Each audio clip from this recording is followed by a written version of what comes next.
Hi friends, welcome to trading info Telugu. ఈరోజు very interesting stock గురించి మీకు ఎక్స్ప్లెయిన్ చేయబోతున్నాను అండి. స్టాక్ పేరు కనుక వచ్చినట్లయితే హ్యాపీయెస్ట్ మైండ్స్ టెక్నాలజీస్ కంపెనీ గురించి మీకు ఎక్స్ప్లెయిన్ చేయబోతున్నానండి. ఈ కంపెనీ వచ్చేసి fundamentally and technically strong company అండి. కంపెనీ వచ్చేసి various IT related services provide చేయడం జరుగుతుందండి. వీళ్ళు ప్రొవైడ్ చేస్తున్న సర్వీసెస్ కనుక మనం అబ్జర్వ్ చేసినట్లయితే చూడండి, వీళ్ళు మెయిన్గా వచ్చేసి artificial intelligence, block chain, cloud, digital process automation, internet of things, robotics, security, virtual reality etcetera ఇలాంటి సర్వీసెస్ ఈ కంపెనీ ప్రొవైడ్ చేయడం జరుగుతుందండి. కంపెనీ వచ్చేసి ఐటీ సర్వీసెస్ ప్రొవైడ్ చేస్తున్న కంపెనీస్తో కంపేర్ చేసుకున్నట్లయితే నెంబర్ 4 ర్యాంక్లో ఉందండి. అదే ఈ కంపెనీ వచ్చేసి ఈ కంపెనీ యొక్క ఆపరేషన్స్ మనం గమనించినట్లయితే US, UK, Canada, Australia and middle ఈస్ట్లో కూడా వీళ్ళ యొక్క ఆపరేషన్స్ ఉన్నాయండి. ఈ కంపెనీ యొక్క ఫండమెంటల్స్ మనం అబ్జర్వ్ చేసినట్లయితే కంపెనీ యొక్క మార్కెట్ క్యాపిటలైజేషన్ వచ్చేసి 70,449 crores ఉందండి. కరెంట్ ప్రైస్ వచ్చేసి 1,191 రూపీస్ ఉందండి. Stock P 108, book value 37.2, ROCE 34.5, ROE 39.9. చూసారా, ఇవి ROCE, ROE రిటర్న్స్ మంచిగా జనరేట్ చేస్తున్న కంపెనీ అండి. చూసారా, మీరు రెండింటిని గమనించినట్లయితే ROCE, ROE కనుక మీరు గమనించినట్లయితే మంచి రిటర్న్స్ జనరేట్ చేస్తున్న కంపెనీ అండి. డెట్ టు ఈక్విటీ వచ్చేసి మీరు చూడండి చాలా తక్కువ ఉందండి. ఇండస్ట్రీ పిఈ గమనించినట్లయితే 32 ఉందండి. ప్రైస్ టు బుక్ వాల్యూ 32 ఉంది. ప్లెడ్జ్డ్ పర్సెంటేజ్ ఏమీ లేదండి. ఇది కంపెనీకి మంచి అడ్వాంటేజ్ అండి. కంపెనీ యొక్క లాస్ట్ 6 months రిటర్న్స్ మీరు గమనించినట్లయితే 252% రిటర్న్స్ జనరేట్ చేయడం జరిగిందండి. అదేవిధంగా లాస్ట్ 3 months రిటర్న్స్ కనుక గమనించినట్లయితే 100% రిటర్న్స్ జనరేట్ చేయబడి 100% రిటర్న్స్ కంపెనీ జనరేట్ చేయడం జరిగింది. ఇది కంపెనీకి బిగ్ అడ్వాంటేజ్ అండి. ఓకేనా, ఈ కంపెనీని మీకు పర్టికులర్గా చూస్ చేసి మీకు ఎక్స్ప్లెయిన్ చేయడానికి గల కారణము ఫండమెంటల్లీ స్ట్రాంగ్ కంపెనీ అండి. స్పీడ్గా గ్రోత్ అవుతున్న కంపెనీ, ఐటీ సెక్టర్స్ కంపెనీలో స్పీడ్గా గ్రోత్ అవుతున్న కంపెనీ. ఓకేనా ఫ్రెండ్స్, అదేవిధంగా మీరు వచ్చేసి కంపెనీ యొక్క పాజిటివ్ పాయింట్స్, నెగిటివ్ పాయింట్స్ ఇచ్చారు చూసారా. కంపెనీ ప్రాఫిట్ గ్రోత్ చూడండి, అదేవిధంగా రిటర్న్ ఆన్ ఈక్విటీ చూడండి. కంపెనీ యొక్క ప్రాఫిట్ గ్రోత్ చూడండి, అదేవిధంగా కంపెనీ యొక్క రిటర్న్ ఆన్ ఈక్విటీ చూడండి. ఓకేనా, కాకపోతే స్టాక్ ప్రైస్ కనుక మీరు అబ్జర్వ్ చేసినట్లయితే ఓవర్ వాల్యూడ్గా ఉందండి. ఓకేనా, స్టాక్ ప్రైస్ అనేది ఓవర్ వాల్యూడ్ ఉంది.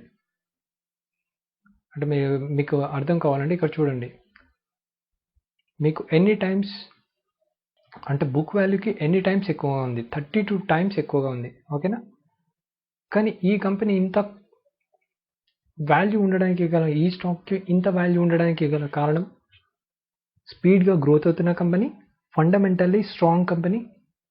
అందుకే ఈ స్టాక్ యొక్క ప్రైస్ కూడా ఓవర్ వాల్యూడ్గా ఉంది. ఓకేనా, అంటే చాలామంది ఇన్వెస్టర్స్ ఈ యొక్క స్టాక్ని కొనడానికి చాలామంది ఇంట్రెస్ట్ చూపిస్తున్నారని మనం ఐడెంటిఫై చేయాలి. ఓకేనా ఫ్రెండ్స్, ఇదే విధంగా కంపెనీ యొక్క క్వార్టర్లీ రిజల్ట్స్ మనం అబ్జర్వ్ చేసినట్లయితే వీళ్ళ సేల్స్ చూడండి. సేల్స్ అనేవి కన్సిస్టెన్సీగా, క్వార్టర్లీ రిజల్ట్స్ మనం అబ్జర్వ్ చేసినట్లయితే వీళ్ళ సేల్స్ కన్సిస్టెన్సీగా, వీళ్ళ యొక్క సేల్స్లో ఏమాత్రమో అంటే ఒక క్వార్టర్ తగ్గడం, ఒక క్వార్టర్ పెరగడం అనేది లేదండి. కన్సిస్టెన్సీగా కాస్త ఇంప్రూవ్మెంట్ ఎక్కువగానే ఉంది సేల్స్లో కనుక మీరు ఎవ్రీ క్వార్టర్ అండ్ క్వార్టర్ గమనించినట్లయితే. అదేవిధంగా ఆపరేటింగ్ ప్రాఫిట్ కనుక గమనించినట్లయితే వీళ్ళ యొక్క ఎవ్రీ క్వార్టర్ ఆపరేటింగ్ ప్రాఫిట్ కనుక గమనించినట్లయితే మీరు చూడండి, ఆపరేటింగ్ ప్రాఫిట్ కూడా మీకు మంచిగానే కంపెనీ మెయింటైన్ చేయడం జరుగుతుందండి. అదేవిధంగా మీకు వచ్చేసి నెట్ ప్రాఫిట్ కనుక గమనించినట్లయితే ఈ కంపెనీ యొక్క లాస్ట్ 4 quarters మీరు నెట్ ప్రాఫిట్ గమనించండి. ప్రీవియస్ క్వార్టర్ చూడండి, ఈ కంపెనీ యొక్క లాస్ట్ 4 quarters మీరు గమనించినట్లయితే ఎంత హెవీ నెట్ ప్రాఫిట్ జనరేట్ చేస్తుందో కంపెనీ చూడండి. ఓకేనా, ప్రీవియస్లీ చూడండి 27, 22, 5 crores ఉన్న కంపెనీ మీరు June 2020 నుంచి మీరు అబ్జర్వ్ చేయండి, మంచి ప్రాఫిట్స్ జనరేట్ చేయడం జరుగుతుంది కంపెనీ. అందుకే మీకు కంపెనీ యొక్క స్టాక్ ప్రైస్ కూడా అంత స్పీడ్గా అప్వర్డ్ వెళ్ళడం జరుగుతుంది. ఓకేనా, అదేవిధంగా ప్రాఫిట్ అండ్ లాస్ అని కనుక మనం గమనించినట్లయితే సేల్స్ చూడండి, లేక ఇయర్ ఆన్ ఇయర్ సేల్స్ చూడండి. సేల్స్ అనేవి కన్సిస్టెన్సీగా గ్రోత్ ఎక్కువగా ఉంది కంపెనీలో. సేల్స్ అనేవి 2018 నుంచి కనుక మీరు గమనించినట్లయితే వాళ్ళ యొక్క సేల్స్ గ్రోత్ చూడండి, 2018లో 444 crores ఉన్న సేల్స్ 2021కి వచ్చేసరికి చూడండి 761 crores అయింది. వాళ్ళ సేల్స్ ఎంత స్పీడ్గా గ్రోత్ అవుతుందో చూసారా? అదేవిధంగా వాళ్ళకి ఆపరేటింగ్ ప్రాఫిట్స్ చూడండి, లాస్ట్ 3 years మీరు చూడండి. 2019లో 59 crores ఉంది.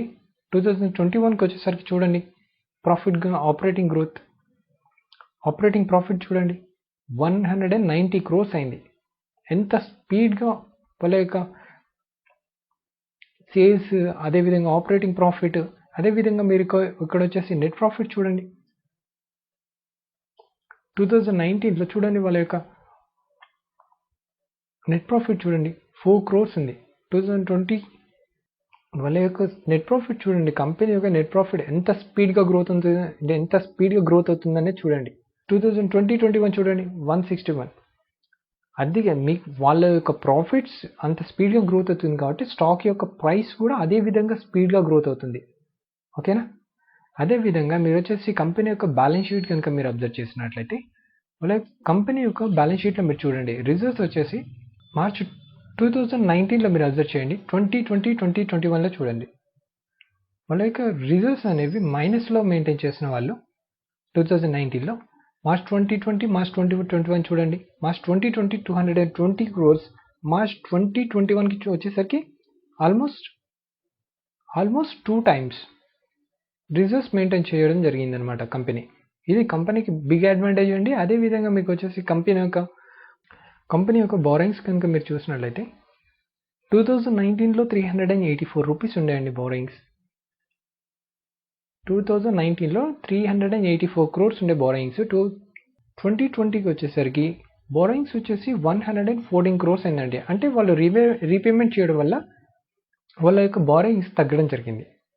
2021కి వచ్చేసరికి కాస్త వాళ్ళ యొక్క బారోయింగ్స్ పెరగడం జరిగిందండి.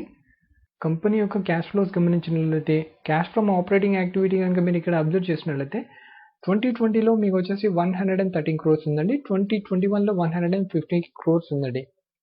సో వీళ్ళు వచ్చేసి టోటల్గా మీరు అబ్జర్వ్ చేసినట్లయితే వీళ్ళ యొక్క క్యాష్ ఫ్లోస్ పాజిటివ్గానే పోస్ట్ చేయడం జరుగుతుందండి. అదేవిధంగా షేర్ హోల్డింగ్ ప్యాటర్న్ కనుక మనం గమనించినట్లయితే ప్రమోటర్స్ హోల్డింగ్ వచ్చేసి 53.25 ఉందండి. ఎఫ్ఐఎస్ యొక్క హోల్డింగ్ వచ్చేసి 7.07 ఉంది. డిఐఎస్ యొక్క హోల్డింగ్ వచ్చేసి 7.38 ఉంది. పబ్లిక్ హోల్డింగ్ వచ్చేసి 32.30 ఉందండి.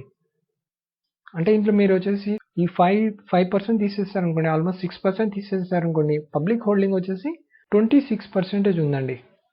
ఈ కంపెనీలో ఇన్వెస్ట్మెంట్ చేసిన ఫండ్స్ కనుక మీరు గమనించినట్లయితే మంచి ఫండ్ గ్రూప్స్ ఉన్నాయండి. ఇక్కడ చూడండి ఫండ్ గ్రూప్స్ మీరు చూడండి, ఇక్కడ వచ్చేసి SBI large and mid cap fund, అలాగే ఎల్ఎన్టీ మ్యూచువల్ ఫండ్, అదేవిధంగా సుందరం మ్యూచువల్ ఫండ్, ఈ విధంగా మంచి మ్యూచువల్ ఫండ్స్ కూడా ఇందులో ఇన్వెస్ట్మెంట్ చేయడం జరిగిందండి.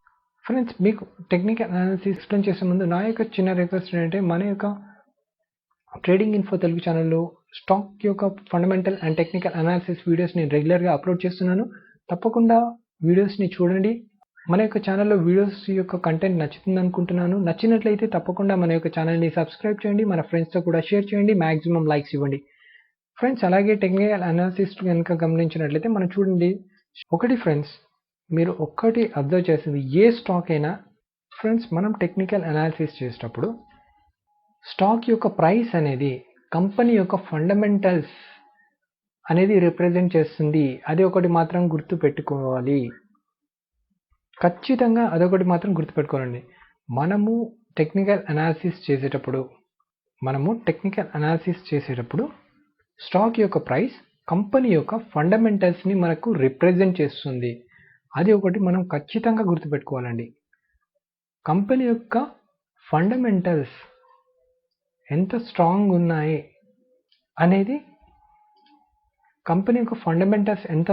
ఉన్నాయి అనేది మీకు స్టాక్ యొక్క ప్రైస్ అనేది రిప్రజెంట్ చేస్తుంది. ఓకేనా? ఇది బ్లెండర్ గుర్తండి. స్టాక్ మార్కెట్లోకి వచ్చిన ప్రతి ఒక్కరు తెలుసుకోవాల్సిన బ్లెండర్ గుర్తు. ఇది గుర్తుంచుకోవాలి కంపల్సరీ. మీకు స్టాక్ ప్రైస్ అనేది ఫండమెంటల్గా స్ట్రాంగ్ ఉంది అని రిప్రజెంట్ చేయగలిగేది స్టాక్ ప్రైస్ అండి. ఇక్కడ చూడండి, మీకు స్టాక్ ప్రైస్ అనేది ఎంత స్ట్రాంగ్గా అప్వర్డ్ పైకి వెళ్తుంది చూసారా? ఇప్పుడు చూడండి ఎవ్రీ డిప్ దగ్గర బయింగ్ జరుగుతుంది, ఎవ్రీ డిప్ దగ్గర బయింగ్ జరుగుతుంది, ఎవ్రీ డిప్ దగ్గర బయింగ్ జరుగుతుంది, ఎవ్రీ డిప్ దగ్గర బయింగ్ జరుగుతుంది. చూసారా, ప్రతి డిప్ దగ్గర బయింగ్ జరుగుతుంది. చూసారా 20 EMA వచ్చేసి 20 EMA దగ్గర నుంచి బయింగే జరుగుతుంది. 20 EMAని బ్రేక్ చేసి వచ్చిన ఛాన్సెస్ చాలా తక్కువగా ఉన్నాయి. ఫ్రెండ్స్, ఈ స్టాక్ యొక్క ఫండమెంటల్ అండ్ టెక్నికల్ అనాలిసిస్ ఆధారంగా ఈ స్టాక్ యొక్క ప్రైస్ని మనం అబ్జర్వ్ చేసినట్లయితే రానున్న వితిన్ 3 to 6 monthsలో మీకు వచ్చేసి ఆల్మోస్ట్ 1500 అబోవ్ వెళ్ళే ఛాన్సెస్ మ్యాక్సిమం ఉన్నాయండి.